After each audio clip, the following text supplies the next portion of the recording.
On vous écouterait des heures. On va maintenant parler du compte-rendu opératoire par le registre compte-rendu opératoire avec Hugo Marchez, qui est chirurgien viscéral à l'hôpital Cochin.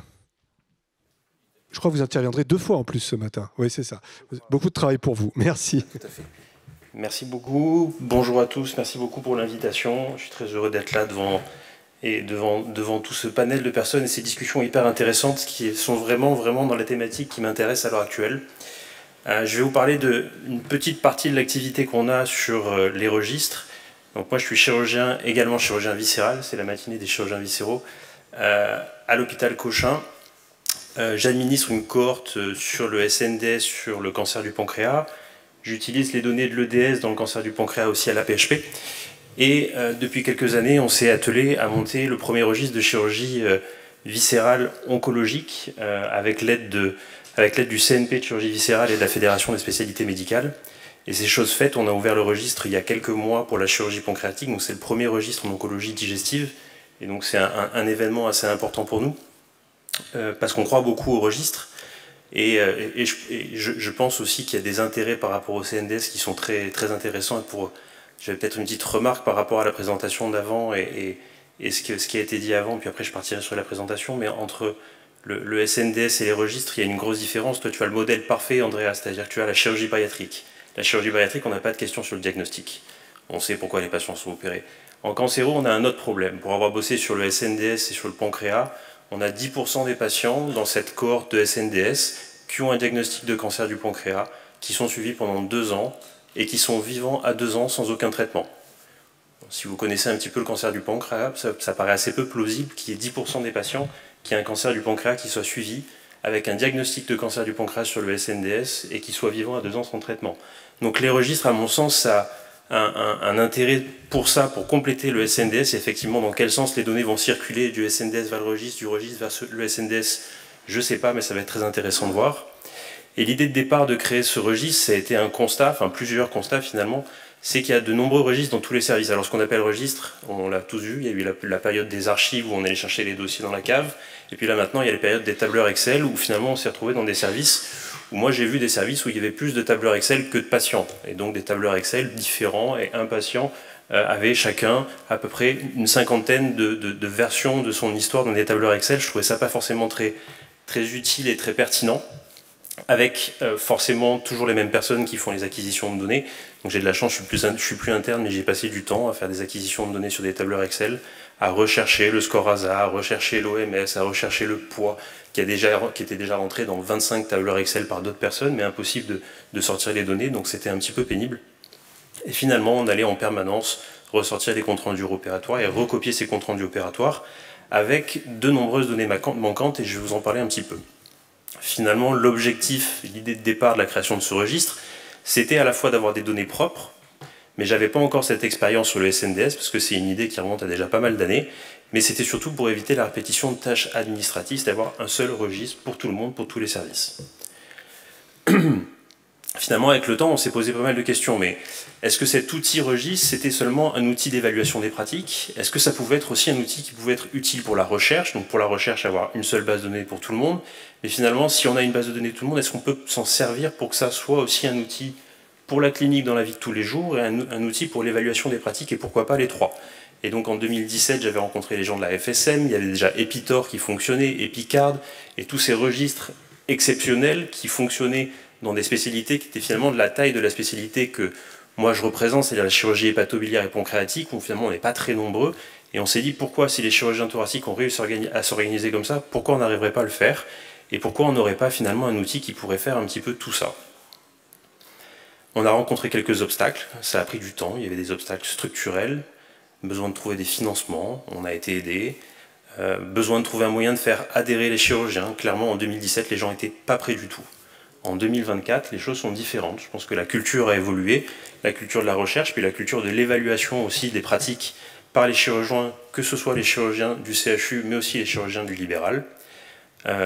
On a eu des obstacles techniques, on a utilisé des logiciels qui étaient de bonne qualité, mais qui finalement ne remplissaient pas le job. Et là, maintenant, les logiciels qu'on utilise, on a encore des difficultés.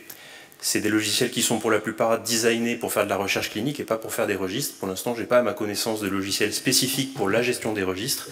Et en plus, on le pousse un peu dans ses retranchements parce qu'on lui demande de développer d'autres technologies. Et finalement, on veut en faire un outil à la fois pour l'évaluation des pratiques, à partir d'un outil qui est fait pour faire de la recherche clinique. Et on va lui demander en plus de générer des outils pour la pratique clinique, de générer des outils pour la recherche. Et je vais vous montrer un petit peu ce qu'on a fait. Donc grâce à plein de financements qui ont obtenu la Fédération des spécialités médicales, on peut, avec ces logiciels, faire du développement et créer des nouvelles fonctionnalités sur ces logiciels qui nous permettent de remplir toutes les tâches qu'on lui demande. C'est consommateur de temps, c'est consommateur d'énergie, mais l'avantage de ça et l'avantage d'être entouré par la Fédération spécialité médicale, c'est que ça permet de faire... En fait, ça coule sur les autres registres. C'est-à-dire que maintenant, il y a une quinzaine ou une vingtaine de registres dans ce domaine-là, notamment en oncologie et d'autres, mais quand on développe un nouvel outil, les autres l'utilisent aussi, et puis les outils qui ont été développés par les autres registres, on les utilise clairement. Epitor et Picard ont épongé vraiment beaucoup de difficultés et nous permettent d'avancer beaucoup plus vite que ce qu'ils ont pu le faire à l'époque. Et nous, on va aider d'autres à faire la même chose.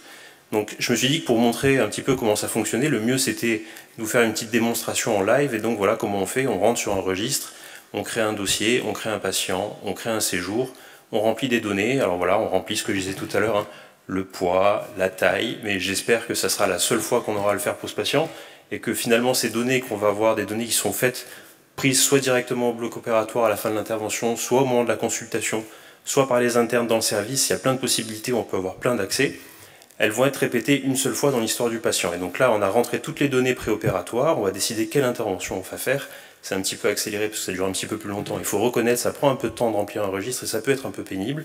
Donc quel type d'intervention on va faire, quelques remarques, le chirurgien qui opère, on va rentrer également pour l'évaluation des assistants et des internes, le nom des personnes qui aident et le rôle qu'ils ont, ce qui va permettre aux internes et assistants de s'évaluer par la suite, les explorations et ce qu'on va constater, et puis on va remplir petit à petit toutes ces données. L'intérêt de la construction de ce registre, il est extrêmement exhaustif, mais l'intérêt c'est qu'il est construit comme un compte-rendu opératoire. C'était une des volontés de base, c'est-à-dire que ce qu'on veut, c'est que la totalité des données qu'on rentre dans ce registre soit exportées, utilisables. La totalité des données ne sont pas obligatoires, donc en fonction de l'intérêt que vous avez dans le registre, si c'est juste pour évaluer votre taux de complication, vous n'êtes pas forcément obligé de l'utiliser pour ça. Et il y a des collègues qui m'ont dit, moi je fais un compte-rendu, je fais compte-rendu type, ma secrétaire elle sait ce qu'elle doit faire, elle fait le compte-rendu. Bon, on perd un peu d'informations, mais c'est chacun sa méthode.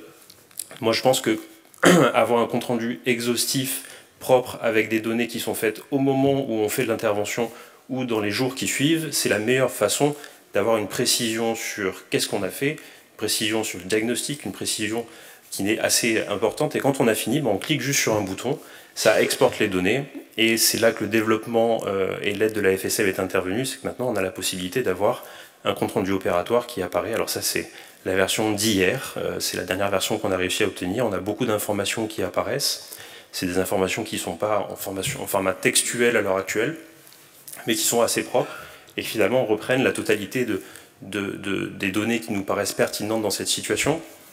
On a fait un petit peu le test de prendre, à partir d'essais cliniques qui avaient été menés au niveau national, on avait tous les comptes rendus opératoires, on a pris tous les comptes rendus opératoires, on a pris toutes les données du registre, et on a regardé l'exhaustivité des données qui étaient dans les comptes rendus opératoires faits par des centres experts et pour des interventions de patients qui sont inclus dans des PHRC.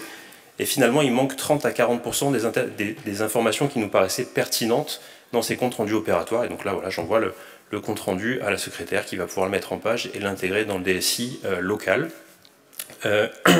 C'est à peu près simple, ça prend en pratique un peu plus de temps que ce que je vous ai montré, mais voilà ce qu'on arrive à faire.